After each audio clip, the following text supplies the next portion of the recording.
Batman Returns wasn't just a summer blockbuster, it was an audacious gothic carnival of chaos. Under that snowy neon-lit skyline, the production exploded with disasters, broken egos, and wild stunts. From tiger-costumed villains to weaponized umbrellas, prepare for 20 weird facts about Batman Returns. Stay tuned for the bonus fact. It'll change how you see the film forever. Hit that subscribe button now, and let's dive in. What audiences didn't know was that the city of Gotham in the film was built on a soundstage that turned into an Arctic hellhole. The massive set of Gotham Plaza was dressed with artificial snow and monstrous refrigeration units to simulate freezing temperatures under hot studio lights. The art department crew worked in near sub-freezing air so the actors' visible breath would show on camera. Not a typical comfortable shoot. The result on screen is the chilling nightscape of Gotham, but behind the scenes it meant frostbite risk and aching bones. The crew had to schedule breaks just to warm up. It was not glamour, it was survival. The stunt work on the ballroom explosion sequence nearly flipped into full disaster. To film the scene where the dance floor launches performers into the air, the team rigged cables and pneumatic cylinders under the set floor. The stunt performers were strapped in harnesses and yanked upward 15 to 18 feet while tempered glass shattered around them. One wrong timing and someone could have hit the wall or worse. There were minor injuries. Not a simple party scene, a brutal engineering feat masked as cinematic elegance.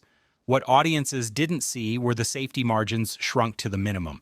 The emotional weight of that risk underscores the madness of the shot. Costume drama. The Catwoman suit nearly turned into a prison. The latex and silicone ensemble was so skin-tight and vacuum-sealed that actress Michelle Pfeiffer reportedly had no way to use the bathroom while wearing it. The wardrobe department had to modify it mid-shoot. It was not about aesthetics alone, it was about endurance and discomfort. The suit visually reflects Selina Kyle's rebirth, stitched-together persona, but behind the scenes it reflected an actor's physical strain. Not a simple costume, a trial by latex. The human cost is hidden by glamour. Casting leapfrogs and dramatic changes, the role of Catwoman was initially offered to actress Annette Bening, who exited when she became pregnant. Then the producers considered other options before securing Michelle Pfeiffer. That kind of major casting shift changed the tone of the film. It was not just got the star, it was the star reshaped the character. The late dropout meant adjustments to the script and costume design. The production landscape shifted. What the audience sees as Catwoman's confident, snarling emergence hides the behind-the-scenes scramble to remap the role. A perfect performance built on last-minute chaos. In the penguins, but not all of them were real. The production used a mix of live African penguins, king penguins, animatronic puppets, and early computer-assisted shots to portray the penguins' army. Real penguins were flown in and trained. The animatronic ones were built by effects wizards at the request of director Tim Burton. The transition between live animals and mechanized ones created coordination nightmares. It was not a whimsical scene of funny birds. It was an orchestrated menagerie of flesh metal and digital illusion. The human drama was cryogenic temps, restless birds, and mechanical penguins malfunctioning mid-take.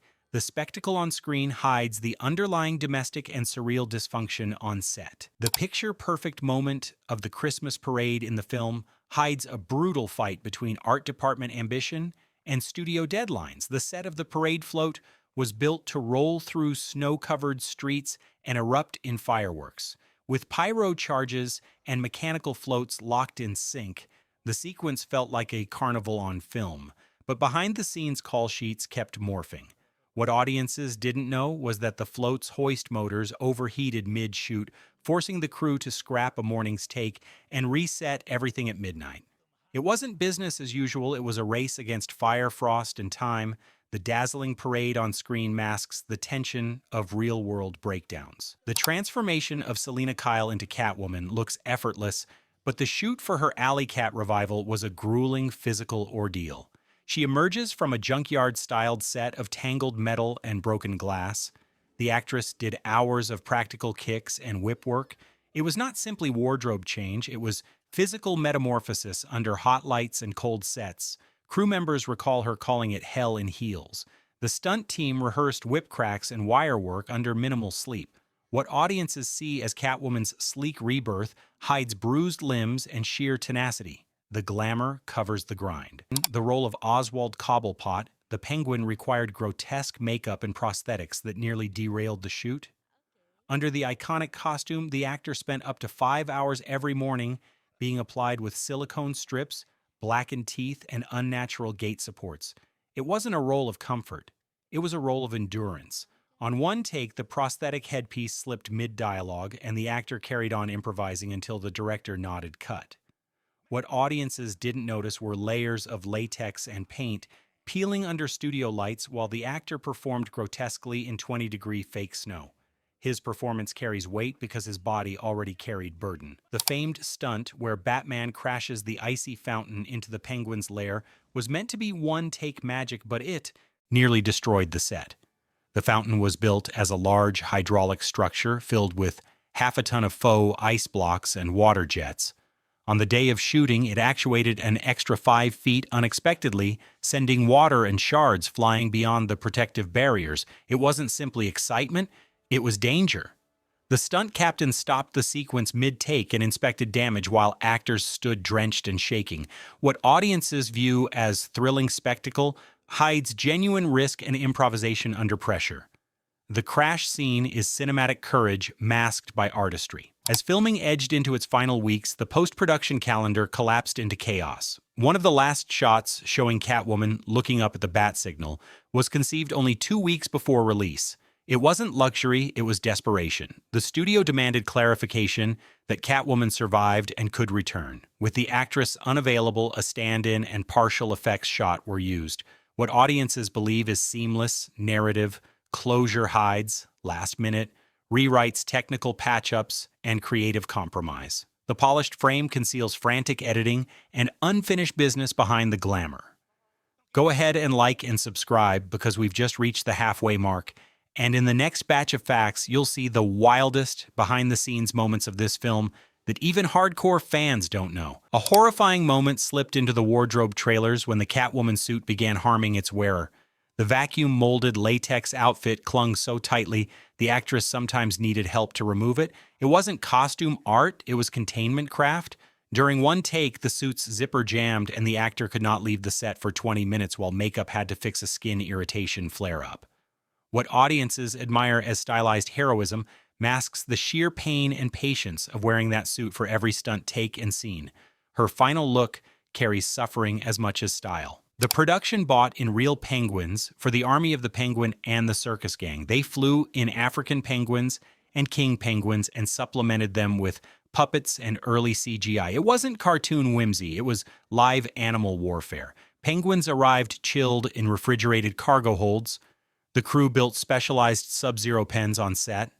The animal trainers dealt with restless flippers and escaped birds mid-take. What audiences see as a strange parade of flightless creatures masks a logistic nightmare of animal welfare, interspecies coordination, and mechanical failure. The oddness of the Penguin Army hides hardcore production complexity. The set of Gotham Plaza was described by the production designer as a vertical prison built on a soundstage. It wasn't cityscape fantasy, it was architectural oppression. Walls soared higher than any outdoor backlot allowed. Massive cornices and grim statues cast menacing shadows. The art. Department enlisted 250 carpenters working 7 days a week for months. What audiences glide past as stylish backdrops hides structural engineering and exhaustion-laden labor in service of atmosphere.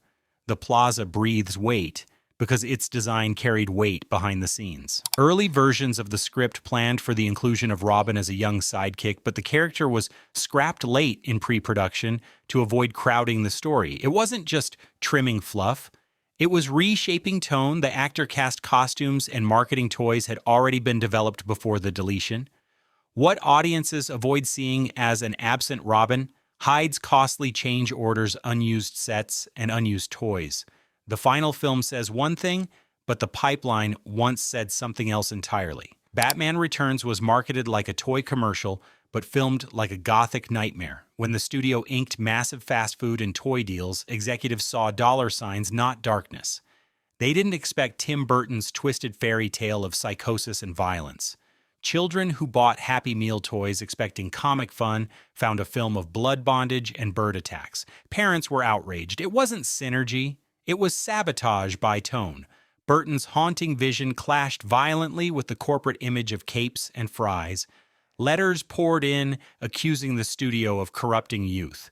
It got so heated that the director quietly vowed never to return to Gotham again. The film made money but scorched reputations. What audiences didn't see was that the real war wasn't between Batman and the Penguin. It was between art and commerce. A battle waged in boardrooms, not alleys. The movie's post-production became a sleepless marathon that blurred art and exhaustion. The visual effects count ballooned from under 100 shots to more than 115 in the last few weeks before release. Model builders, matte painters, and early digital artists worked under fluorescent lights for nights on end. The goal was to blend miniatures, animatronics, and optical effects until Gotham felt alive. Every reflection, smoke trail, and bat glide had to be composited by hand. It wasn't refinement. It was resurrection under panic. The studio kept asking for new inserts while the score was still being recorded. Editors worked without weekends. Coffee replaced blood. The result was magic on screen, but madness behind the curtain. The glimmering skyline of Gotham hides the sleepless eyes that built it. Every frame cost someone their sanity and maybe a bit of their soul. The Ice Princess scene is one of Batman Returns' most striking visuals and one of its most dangerous. The snow machine meant to create gentle flurries went rogue and coated the stunt platform with a layer of real ice. The actress playing the terrified beauty slipped during a take, crashing hard yet staying in character as cameras rolled.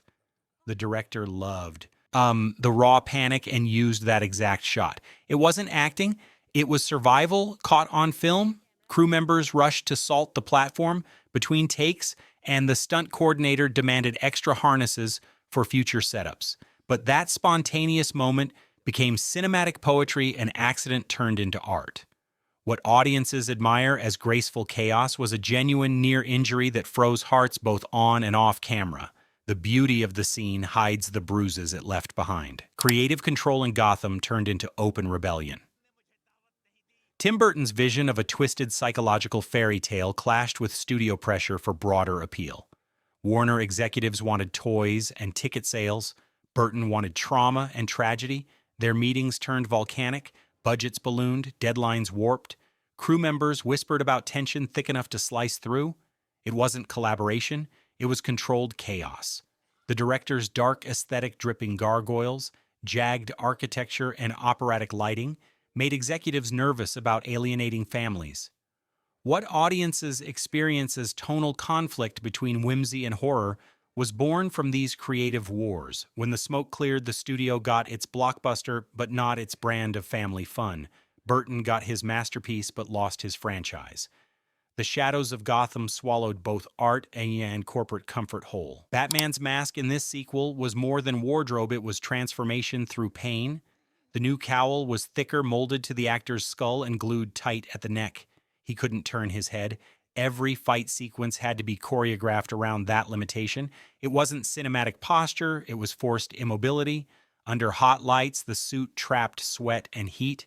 The actor later joked that wearing it was like filming in a black oven.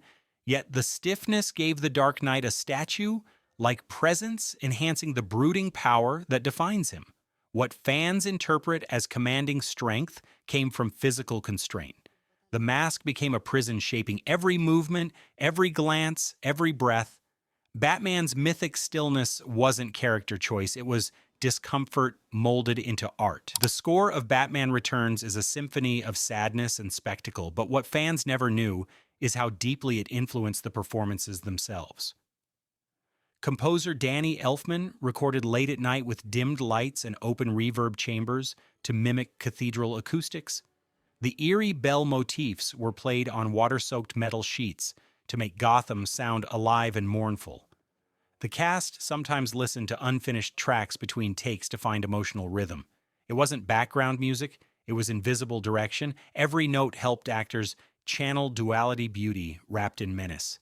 Elfman's melodies became the heartbeat of Gotham. What audiences feel as swelling emotion is the sound of isolation echoing through cold sound stages. The music doesn't just accompany the film, it breathes through it. Bonus fact. What no one expected was that the final theatrical cut almost ended on a completely different note, where Catwoman does die. It wasn't fate sealed, it was studio rewrite. 2 weeks before release, the decision came down to shoot a new ending with her surviving and looking up at the bat signal. That single scene changed the entire legacy of the film. What audiences took home as a closing moment of ambiguous hope was in fact a last-minute rewrite, and stand-in shot once thought disposable. It's the shift that tilted the movie's fate forever. In the end, Batman Returns stands as a gothic carnival of dreams and darkness, a film built on towering ambition and fragile compromises. The frosted streets, the mad villains, and the masks hide the real story of craft and conflict. If you thought you knew the film, think again. Drop a comment below and share your wildest behind-the-scenes takeaway. Until next time, stay masked, stay curious, and keep watching the shadows.